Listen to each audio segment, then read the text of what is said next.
Welcome to Toastmasters Bay to Bay, where we feature speakers from San Francisco to Monterey. Toastmasters is a wonderful organization which teaches communication and leadership skills, and we have so many beautiful and wonderful speakers in this area that we would like to feature.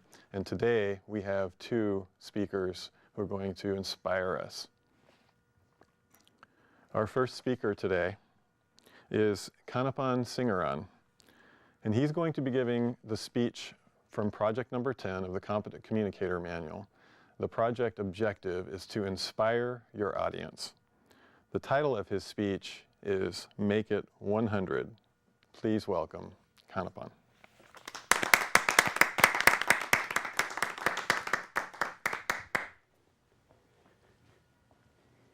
How many of you heard, remain positive? Being positive will help you bring greater livelihood and health. Excuse me. Hello? Yeah. Hey, Ben, how are you? You are ready to sign the $1.2 million deal if we can cut the deal for $1 million? That's a great news, Ben. Hello? Hey, I'm having poor signal here. Give me a second. Hello? Oh my gosh. How many of you have faced a situation similar to this, where I lost $1 million deal because of a poor signal? How many of you have experienced this before? Now imagine this happening in our body. We are made up of trillions of cells, and if our cells fail to communicate with each other, this is something that is going on constantly. Our cardiovascular system is telling, hey, hello, I have a problem here. The brain cells are not ready to listen. Pancreas trying to say, hello, hey, I have a problem here. And brain cells are not listening. And guess what happens? The different systems in our body takes its toll because of poor communication between the cells. Now, how does being positive and having communication between the cells relate to each other?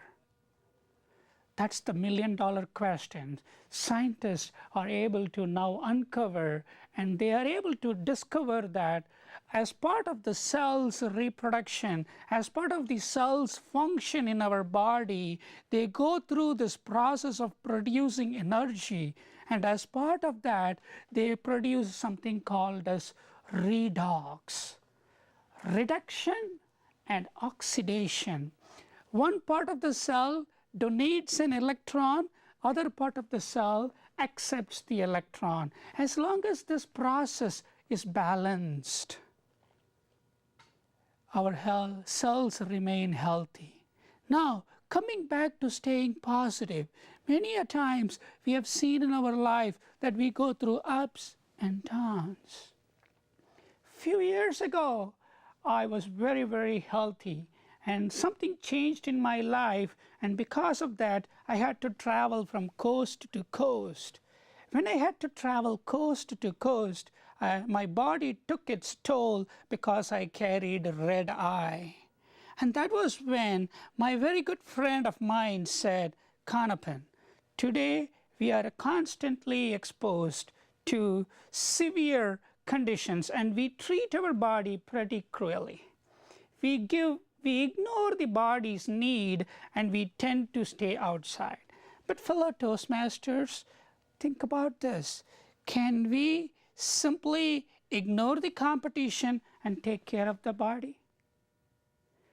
Can we simply ignore our body and go after the competition? We have to strike a balance. And when we strike the balance, our cells will learn how to produce that energy in our body.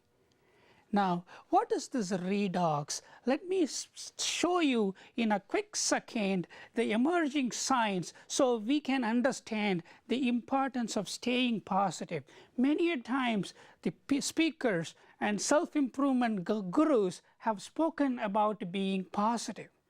expect positive results, you get positive things. But today, science is able to describe that link, that links between the cells in our body and staying positive. Let me bring it to you, a textbook that goes into the details of staying positive. Redox Life is a textbook written for the awareness among public. How different systems in our body, nervous system, cardiovascular system, circulatory system, all of these affected by this imbalance. Now, if you want to understand this in a very simple term, take, for example, a plant. If you put the plant in the sunlight, the plant grows beautifully. And if you deprive the plant from the sunlight, the plant suffers and then it goes docile. Same thing happens in our body. If we can give our body enough positive thoughts, and if we surround ourselves with the positive attitude, then the magic happens in our body and our cells simply goes back to our childhood stage. Imagine if you put your 10-year-old on your right side and put yourself on your left side, who was most efficient? Obviously, when you are 10-year-old, even though if you ran for 5 hours and practiced anything for 7 hours, you would heal faster, you would sleep better, and all of that was happening because your cells were communicating better and they were listening to each other. But at the same time, on this side, you are grown-up adult and you know many things in life, but yet body is not cooperating. So what can we do about it? Now, the only way that we can get the body back to our 100 years of longevity is by immersing ourselves with positive thoughts, so our cells can become efficient and our trillion cells can coordinate with each other, and this body that is made up of beautiful frame can work beautifully and bring that longevity back to us. And when I traveled, that was when I realized that I need to bring enough rest to the body, read positive books, and when I did that, I was able to get back to my 15-year-old. And with that thought, Mr. Toastmaster. Thank you, Kannappan. It was a very inspirational speech. Would you please tell our audience what club you are from? I am from Oracle Direct Toastmasters Club. And where are they located at? We are located here in Redwood City. And how long have you been a Toastmaster? I have been in Toastmasters for about 3 years now. And have you achieved any particular accomplishments since you've been a Toastmaster? Yes, I am a competent communicator, and I also had the privilege of representing my club in the district in the spring conference. Oh, that's wonderful. Very nice. Can you tell us a little story about how Toastmasters might have improved your life? Oh, absolutely. When I first started in Toastmasters, people couldn't hear my speech. That is how they heard my speech. But now they are able to hear my enunciation much better, and I attribute it to Toastmasters.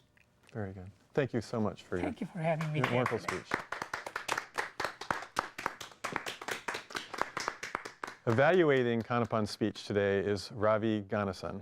Please welcome Ravi. Thank you, Kurt. Greetings, fellow Toastmasters and guests. Kannappan, I really enjoyed your speech and the courage you took to come here and share with us the importance of positive attitude and our immersing ourselves in positive thinking. You started off by engaging the audience with questions, a little suggestion that you replace your open-ended questions with imagine losing $1 million deal. And that would elicit the audience to tune into what you're going to say next. And the focus you had at that point was to say that due to loss of communication, a big effect of a deal signing was lost. And then you went into how cells coordinate, interact with each other, and when they do that, by the billions and trillions, one feels healthy. Now, you went into the pattern of what causes that healthiness, which is the exchange of electrons, the accepting and receiving the electron. And later you step back a bit to highlight the examples from your own personal life and from what your friend said, that our positive thinking, our immersion into our own positive attitudes will help these cells to communicate and give us longevity in life. Here I would have perhaps expected a little more concrete example from you, a little bit of statistics perhaps in a community, how certain behaviors or certain activities have resulted in this pattern of all the cells firing and communicating with each other and enhancing longevity.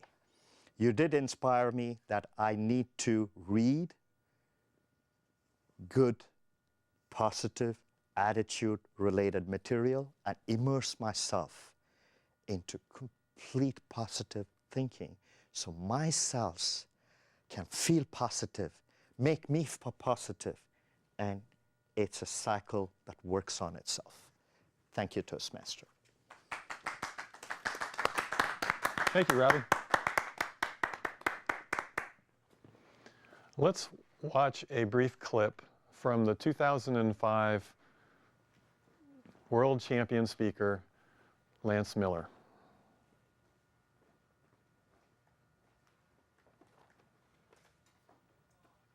World champion in public speaking with Toastmasters International. When I won my world championship speech, it was on the concept of validating what's right and good in people. And look, we're all human. We're inherently flawed. We're imperfect. It doesn't take any special skill or talent to find an imperfection in another person. Can you find what's good in them and bring that out? Some of the toughest times we have in our life give us the most important lessons that we can carry forward, but we can't carry it forward as baggage. We have to carry it forward as a lesson. And by communicating it and refining it and sharing it with others, we lose the baggage, we gain the lesson. The process of going through Toastmasters helped me find the value in my life. And it wasn't until then that I was really able to see the value in other people and the experiences that they had. And there are so many incredible, inspirational moments on a day-to-day basis that are sitting right in front of us, but most of us don't even see them. We're so preoccupied with our problems or where we're trying to go. We're not looking at the value and the beauty of what's happening right in front of us. And that's one of the big shifts I had by looking for speech topics and being in Toastmasters, was appreciating the moment and the lesson of the moment that I could then refine and bring to other people. If you're communicating, you're leading. People are going to listen to you. It's going to affect their life either on a positive or negative basis, and it's going to give some direction to it. And there's a responsibility that comes with that. And it's the ability to stand there and be able to touch the heart and change the mind and make a better world. I mean, if you're going to go learn tennis or golf, you can go out and practice that, and then you're going to play a tournament, you want to make sure that your skills are honed up for the tournament.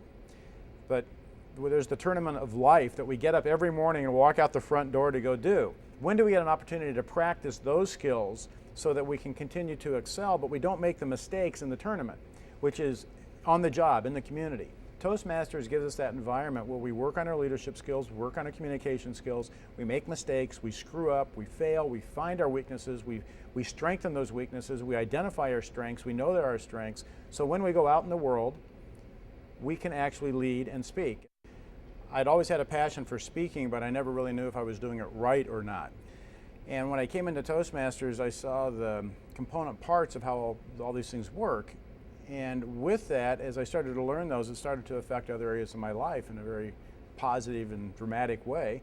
And so I have found Toastmasters just to be a great organization and a great program to continually develop your communication and leadership skills so that you have those skills honed when you go out in life to accomplish whatever you want to accomplish.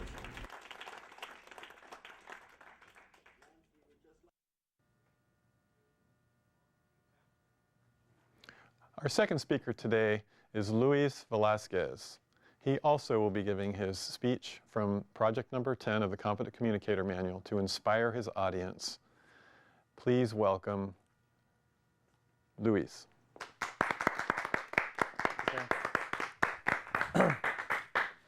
Well, thank you very much, fellow Toastmasters, for having me here today. My name is Luis Velasquez. I was born in a small little town in Central America, Guatemala. Long time ago, I'm a child of war, so let's put it that way. During my childhood, there was a civil war that killed many people in Guatemala. At the end of the war, Kissinger, do you remember Kissinger? Traveled to Guatemala and decided that he was going to open and give a scholarship for children that were involved in this war, and to give them leadership skills so they can become beacons of light and beacons of change.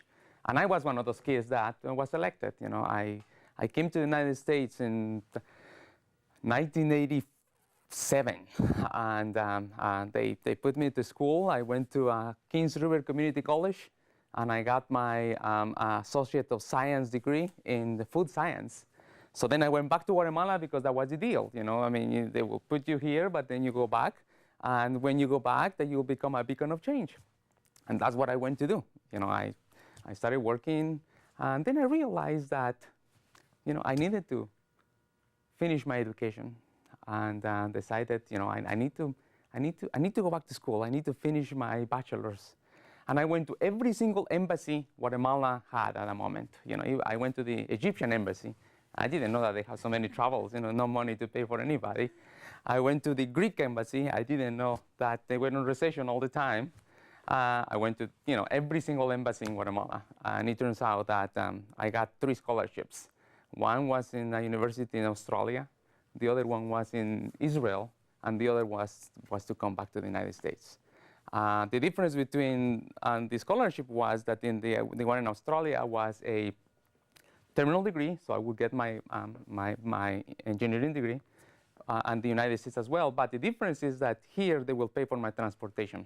I couldn't pay for my own transportation back then, so I decided to come here. So I came here and I went to Florida State University when I got my bachelor's, later my master's, and then I was recruited to go to University of Michigan, Michigan State University, and a couple other universities where I got my PhD. And then I said, okay, I got it done. It's done. I got a PhD.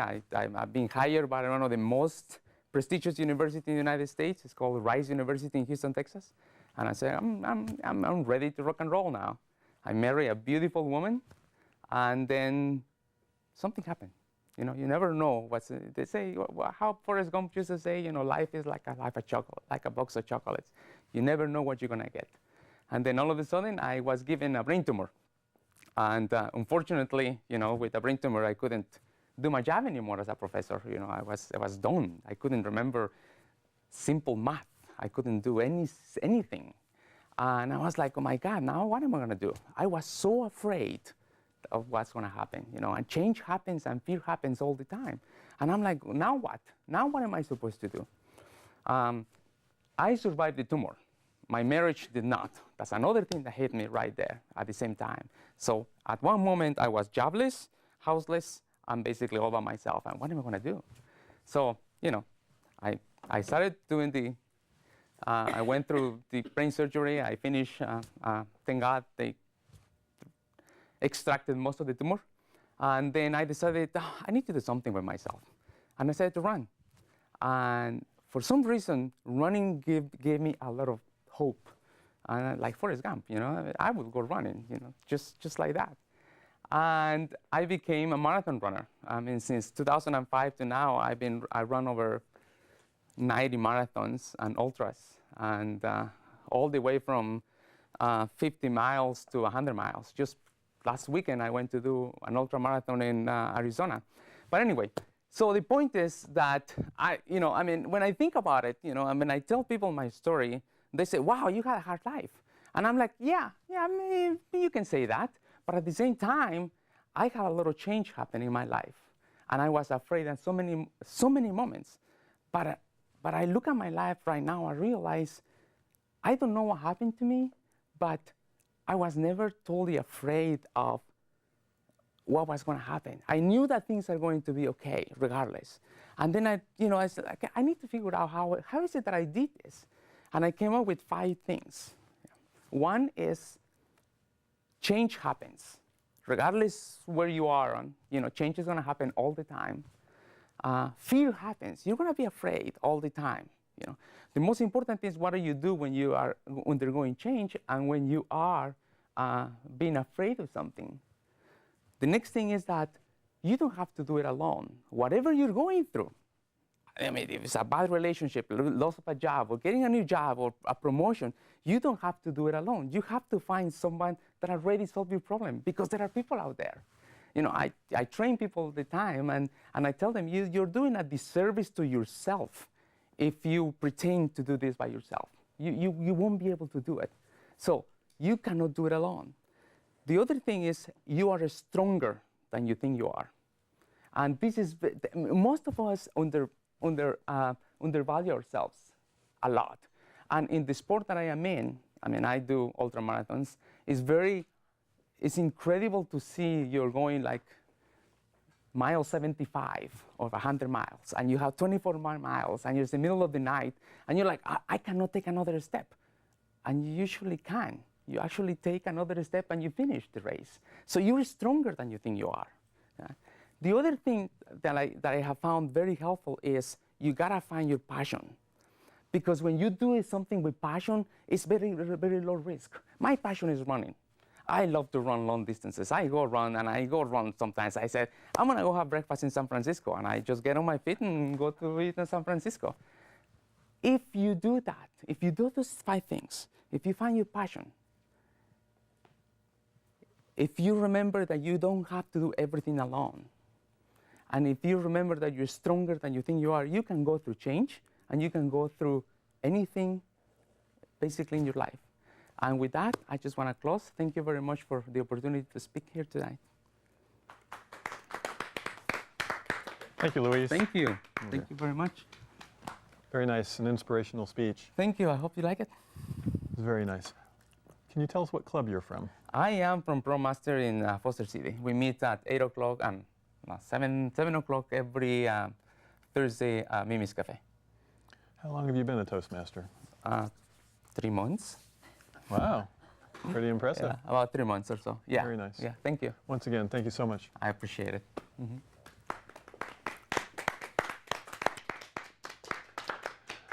Evaluating Luis's speech today is Ben Cardenas. Please welcome Ben. Hi, Kurt. Fellow Toastmasters, and those of you in our viewing audience on the World Wide Web, and especially you, Luis, thank you for delivering such a motivational speech.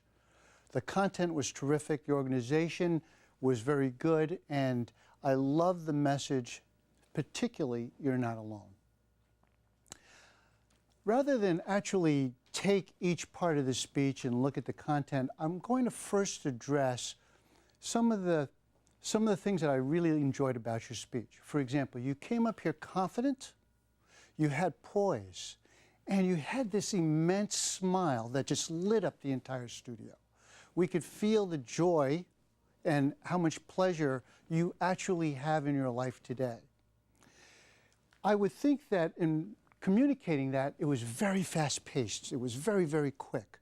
And oftentimes, just because you have a beautiful linting accent, I would be just missing some of the words at the end, and you were just clipping them off. I would suggest slow it down. Let us enjoy the words that you're speaking, as well as your poise and smile. Secondly, another area I think that you could improve on your presentation is that you have a lot to tell us. In your short life, you have accomplished so much. You created for us visuals, war-torn, beacon of hope, beacon of light, scholarships, and put us in the place with you going to each embassy. You might shorten some of those stories to get more to the point, and what some of the things I'm going to speak about in a moment about what I wanted to learn more about. Secondly is the education process. Very, very impressive. multiple scholarships, multiple degrees, multiple achievements. Those could also be shortened, because what I really want to get to, Luis, I want to get to what gave you those 5 lessons to thrive, particularly the brain tumor. How did that affect you? How did that change your life? We know that what it did do was inspire you to become a marathoner and an ultra runner. Most of us can't walk from our car to our office building, and you're running to San Francisco for lunch. What an incredibly inspirational thought for many of us who don't even walk from our car to our buildings. So if you were to redo this speech, what I'd like you to do is condense the beginning, build some drama to the point of when you had your tumor, what you experienced, and what from that you could share with us in divining those 5 lessons to thrive. Wonderful speech. I'm so happy you're in my club. I can't wait to hear your next speech. Thank you, Luis. Thank you, Ben. You're welcome. Nice evaluation. Thank you very much. I would like to invite all of our guests, and especially our viewers, to check out Toastmasters on our websites. The District 4 website is d4tm.org, and you can find all of the clubs in the Bay Area from San Francisco down to Monterey listed in there, and you can find the club that might suit your needs the best. And the other website is the International Toastmasters Organization website, which is www.toastmasters.org. Thank you once again for joining us today. It's been a pleasure. Welcome.